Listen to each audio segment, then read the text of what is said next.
Hi అండి, welcome back to my channel Vaishnavi విశేషాలు. నేను వీడియోస్ పెట్టి కూడా చాలా రోజులైపోయింది. ఇది వచ్చేసి చిన్న వ్లాగ్ అనమాట. నేనైతే ఇక్కడ పిల్లలకి మార్నింగ్ బ్రేక్ఫాస్ట్ కోసం చపాతీ పిండి అయితే కలిపి పెట్టేశాను. చపాతీలోకి మీల్ మేకర్ కర్రీ అయితే చేస్తున్నాను. మా పెద్దోడికైతే చాలా ఇష్టం అనమాట ఈ కర్రీ. ఇక్కడ ఈ గ్రేవీ అదంతా కూడా ఉడికిపోయింది. ఇంకా మీల్ మేకర్ అయితే వేసేసుకోవాలి.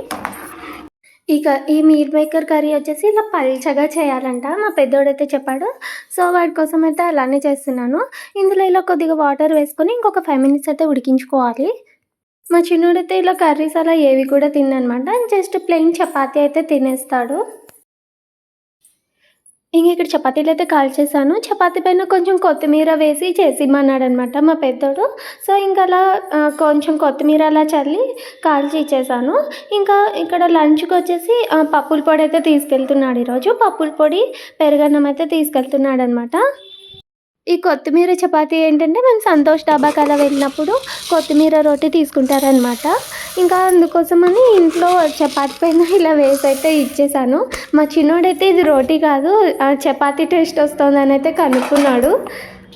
పిల్లలు స్కూల్కి అయితే వెళ్ళిపోయారు. ఇంకా తర్వాత నేను ఇక్కడ పప్పుకైతే పెట్టేశాను. ఈరోజు వచ్చేసి ఆకుకూర పప్పు రసం అయితే చేశాను.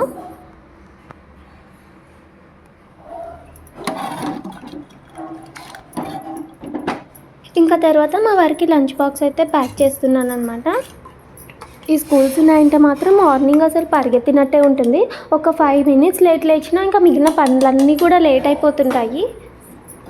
ఇంకా ఈ లంచ్ బాక్స్లు స్కూల్స్ ఈ హడావిడి అయిపోయిందంటే మాత్రం కొంచెం ఫ్రీ అయిపోవచ్చు అనమాట. మళ్ళీ వాళ్ళు స్కూల్ నుంచి వచ్చే వరకు కొంచెం టైం అది దొరుకుతుంది.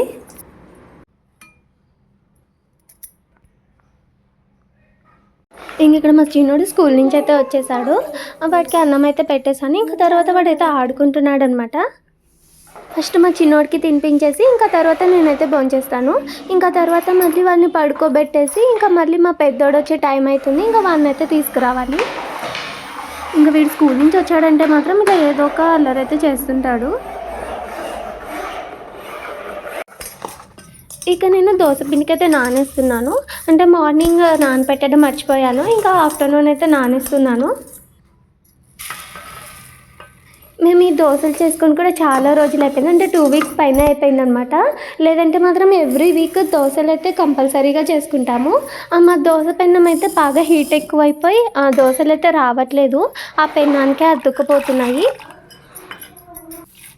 రీసెంట్గా క్యాస్ట్ ఐరన్ దోశ పెనం అయితే తీసుకున్నాను, పీజీఎన్ కంపెనీది. ఇది వచ్చేసి 1300 అలా పడిందనమాట. దీన్ని అయితే సీజనింగ్ అయితే చేస్తున్నాను. నిన్న వచ్చేసి కొంచెం ఆయిల్ పసుపు వేసి దీనికి అంతా అప్లై అయితే చేశానమాట. మళ్ళీ ఈరోజు కొంచెం క్లీన్ అది చేసి మళ్ళీ కొద్దిగా ఆయిల్ అయితే పట్టిస్తున్నాను. ఈ పెన్నం వచ్చేసి సోప్తో కడగకూడదంట. అంటే మనం లిక్విడ్ ఉంటుంది కదా, విమ్ లిక్విడ్, అలా ఆ లిక్విడ్ వేసి మాత్రమే కడగాలంట. మేము ఈ పెన్నం తీసుకున్నప్పుడు షాప్ అతను అయితే చెప్పాడనమాట. దీన్ని అయితే ఇట్లా క్లీన్ అయితే చేసేసాను. ఇంకా తర్వాత క్లాత్తో తడి లేకుండా తుడిచేసి మళ్ళీ ఆయిల్ పసుపు అయితే పట్టించేసి పెడతాను.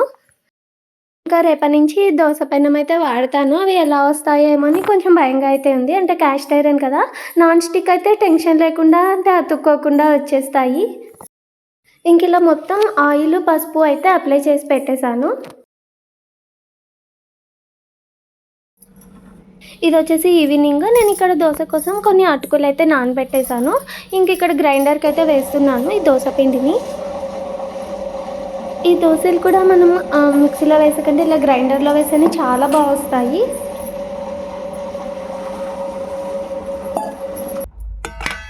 ఇక్కడ దోశ పిండిని అయితే రుబ్బేశాను. ఇంకా అలాగే ఇక్కడ బాదము వాల్నట్ అయితే నానేసాను.